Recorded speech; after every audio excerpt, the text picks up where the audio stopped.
नमस्कार साथियों, स्वागत है आपका सिविल लक्ष्य एकेडमी के छत्तीसगढ़ सामान्य ज्ञान प्रोग्राम में।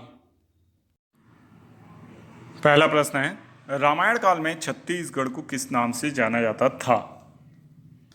तो इसका सही जवाब है दक्षिण कौशल। ठीक है, तो रामायण काल में छत्तीसगढ़ को दक्षिण कौशल के नाम से जाना जाता था। इस समय राजा भानुमंत का शासन जब छत्तीसगढ़ में था तो रामायण के एक श्लोक में ये ज्ञात होता है कि कौशल खंड नामक ग्रंथ के अनुसार विंध्य पर्वत के दक्षिण में नागपत्तनम नामक क्षेत्र में कौशल नाम के राजा निवास करते थे।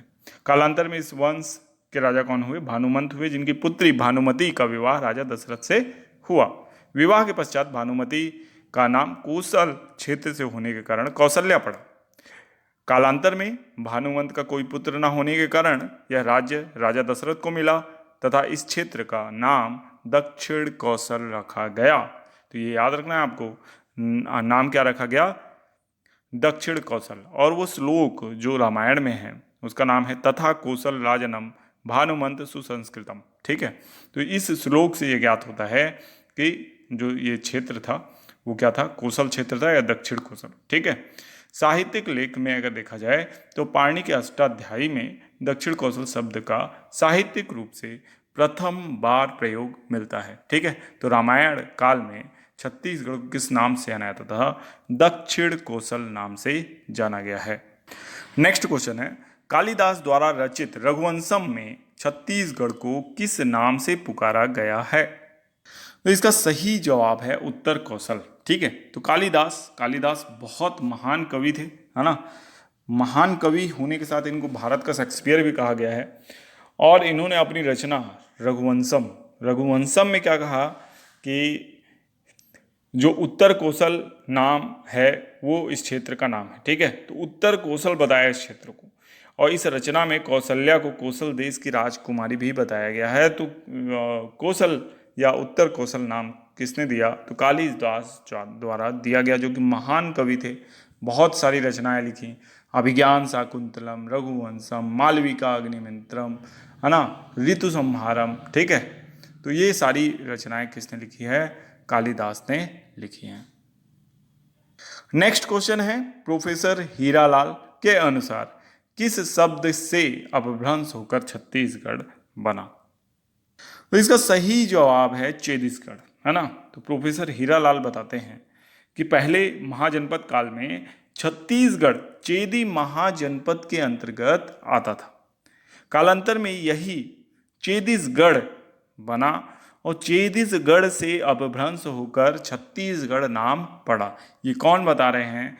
प्रोफेसर हीरालाल, है ना। तो प्रोफेसर हीरालाल को याद रखना है, इन्होंने चेदिसगढ़ नाम बताया छत्तीसगढ़ का, है ना, प्राचीन, जिससे अपभ्रंशित रूप से छत्तीसगढ़ नाम पड़ा है। ठीक है, नेक्स्ट क्वेश्चन है, वैदिक काल में छत्तीसगढ़ के बस्तर क्षेत्र को क्या कहा गया? तो इसका सही जवाब है दक्षिक दिक, है ना। तो दक्षिक दिक कहा गया वैदिक काल में। और एक बार सीजीपीएससी ने ये आंसर लिया हुआ है कि दक्षिक दिक किसे कहा गया? दक्षिण छत्तीसगढ़ या बस्तर क्षेत्र को दक्षिक दिक कहा गया। तब से ये एक कह सकते हैं फैक्ट बन गया है कि दक्षिण दिक किस क्षेत्र को कहा गया? दक्षिण छत्तीसगढ़ क्षेत्र को कहा गया सीजीपीएससी में, क्योंकि क्वेश्चन आ चुका है, इसलिए यही आंसर हमको लेना है। इसकी सोर्स के बारे में ज़्यादा जानकारी मुझे नहीं है। नेक्स्ट क्वेश्चन है, महाजनपद काल में छत्तीसगढ़ के मध्य भाग को क्या कहा गया है? तो इसका सही जवाब है चेदिसगढ़, है ना।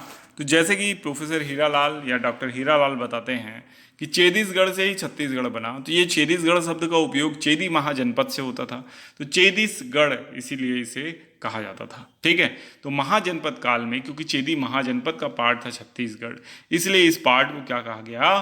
चेदिसगढ़ कहा गया। तो ये भी याद रखना है। नेक्स्ट क्वेश्चन है, मुगल काल में मध्य छत्तीसगढ़ को क्या कहा जाता था? तो याद रखना है, मुगल काल में मध्य छत्तीसगढ़ को रतनपुर राज्य कहा जाता था। रतनपुर राज्य, जहाँ के राजा कौन थे? कल्याण साय, जिन्होंने जमाबंदी प्रणाली लागू की, और इन्हें ही किसने बुलाया था? जहांगीर ने अपने दरबार में बुला लिया था, बंदी बना लिया था। ऐसा जो है कथा वस्तु हमको मिलती है। ठीक है, तो ये याद रखना है कि कल्याण साय कहाँ के राजा थे? कल्याण साय रतनपुर राज्य के राजा थे। किस वंश के थे? कलचुरी वंश के थे। ठीक है, तो मुगल काल में मध्य छत्तीसगढ़ को रतनपुर राज्य के नाम से जाना जाता था। ये एक फैक्ट है, इसे याद रखना है, ये क्वेश्चन आ सकता है एग्जाम में। तो नामकरण टॉपिक से आज ये अंतिम प्रश्न है, जिसका जवाब आप छत्तीसगढ़ के वीडियो में कमेंट बॉक्स पे देंगे। ब्रिटिश काल में मध्य छत्तीसगढ़ को क्या कहा जाता था? आपके ऑप्शन है महाकौशल, दूसरा ऑप्शन है रतनपुर राज्य, तीसरा ऑप्शन है उत्तर कौशल और चौथा ऑप्शन है दक्षिणापथ।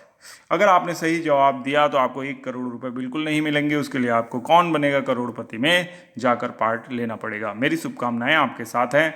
मिलते हैं नेक्स्ट वीडियो में, तब तक का आपका दिन शुभ हो। धन्यवाद।